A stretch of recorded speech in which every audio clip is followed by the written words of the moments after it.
Hello, everyone. Welcome back to Conversations That Matter. I'm Natalie, and today's topic is one I've been holding for a long time. It's something that I feel so deeply, and I think it's something so many of us struggle with without even realizing it. Today, we are talking about being soft and why being soft does not mean you are weak. You know, there's this pressure in our world, this constant pressure that tells us we have to be tough, unshakable, always strong, always in control. Like softness is a flaw, like vulnerability is a mistake. But the truth is softness is power. It takes courage to be tender. It takes bravery to show up, to care, to love openly, to let someone see all of you, even the parts you think are fragile. I remember being told at one point by someone that I cared about very, very much that I was too soft and weak. And that hurt very much. And so I began to think that showing any kind of emotion was weakness. When I thought crying, expressing myself, or just asking for help somehow made me too much. And that was exhausting and lonely. But then I slowly started to realize it's in those moments of softness that we discover our strength. It's in vulnerability that we connect, that we heal, that we grow. And that is what I want us to explore today. There was a time when I felt like I had to armor up all the time. Every interaction, every feeling, every heartbreak had to be controlled. I couldn't let anyone see me cry or admit my things that I was afraid of because I felt like people thought I was too weak, too much, too high maintenance, because that's what I was told at one point. And once that happens to you, it really just gets to you and your mind a lot. One evening, I was sitting alone, and I was thinking about all the moments I had shut myself off from people. Moments I had missed out on because I was scared to be soft. And something hit me right then. Being soft isn't weakness. It's choosing to be human in all of your complexity. It's saying, yes, I love.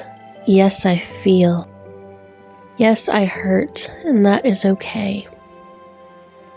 I started small.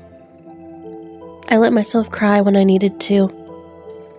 I let myself rest when I was exhausted. I let myself be honest about my feelings with friends and family. And the moment that I allowed that softness, people didn't judge me. People didn't walk away. They cared, and I realized I had been carrying this misconception that being soft meant people would see me as weak.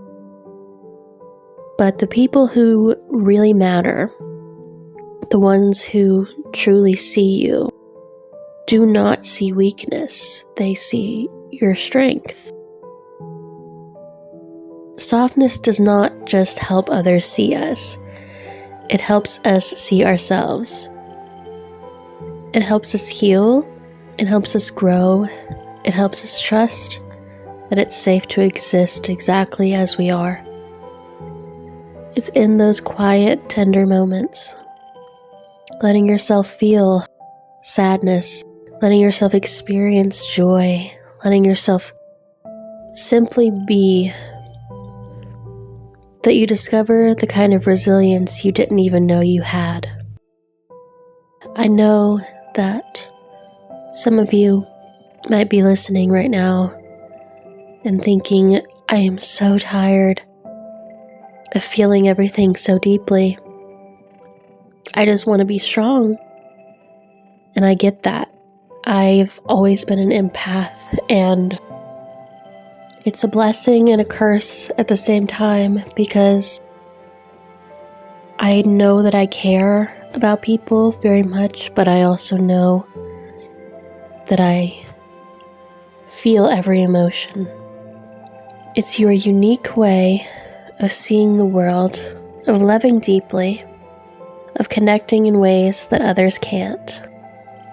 And yes, it takes courage to keep being soft, to keep trusting, to keep opening your heart. But that courage is your strength. That's the power that moves mountains quietly, without anyone ever realizing how hard you fought. And I promise you, as someone who's walked through seasons of believing that softness was a liability, it is not. It is the key to everything, to deeper relationships, to self-acceptance, to healing, to living fully without apologies. So let's take a step back for a moment and really think about what softness looks like in everyday life. It is not about being passive. It's not about letting people walk all over you. It is about being present with your own emotions and with the people around you in a way that's intentional, honest, and courageous. Softness shows up in so many ways, like choosing patience when someone frustrates you, or taking the time to really listen to a friend who's struggling, or being honest about what you need without shame or fear. It is the moments when you slow down, take a breath, and approach life with gentleness rather than force. And here is something that I want to highlight. The world often rewards speed, toughness, and control, but soft strength is subtle. It is quiet. It doesn't have to shout to exist. It's enduring. It builds trust, creates space for others to be their true selves, and it often inspires more loyalty, respect, and love than aggression ever could. Now, I know that it's tempting sometimes to feel like being soft is inconvenient or that it might slow you down. But slowing down isn't the same as stopping. Pausing, reflecting, and embracing your emotions allows you to make better decisions, to show up more fully, and to handle challenges with resilience. Softness equips you for the long journey of life because it is sustainable, not draining. One practical way to start embracing softness is to notice your reactions. When you feel a surge of frustration, sadness, or impatience, take a moment and ask yourself, how can I respond with honesty and care? Even small shifts like this are exercises in soft strength. They train your heart and mind to approach life with both courage and compassion. The more you tune into yourself, the stronger your softness becomes. Because being soft doesn't mean you're fragile. It means you are aware, intentional, and fully human. And for anyone listening right now, know this. You do not have to change to fit what the world tells you strength looks like. You can be tender, you can be gentle, you can cry, care deeply, and take your time to process life. And by doing so, you are stronger than you realize. Your soft strength is a gift, and the more you nurture it, the more it can shape your world in ways you can't even imagine yet. As we start to wrap up today's conversation, I want to leave you with a few things to remember. First, being soft is not a flaw. It's not a weakness. It's a part of who you are, and it is part of your strength. Second, take a moment, maybe today, maybe tomorrow, to acknowledge your own softness. Notice how you've shown courage in ways that weren't loud or flashy. Maybe it was listening when someone needed it. Maybe it was taking care of yourself when life felt heavy. Maybe it was allowing yourself to feel without judgment. Every time you choose softness, you are showing resilience and power in its truest form. And finally, give yourself permission to be tender with yourself and others. Life moves so fast, and sometimes we forget that gentleness is a choice we can make every single day. Choosing to be soft doesn't make you fragile. It makes you deeply human, beautifully present, and fully alive.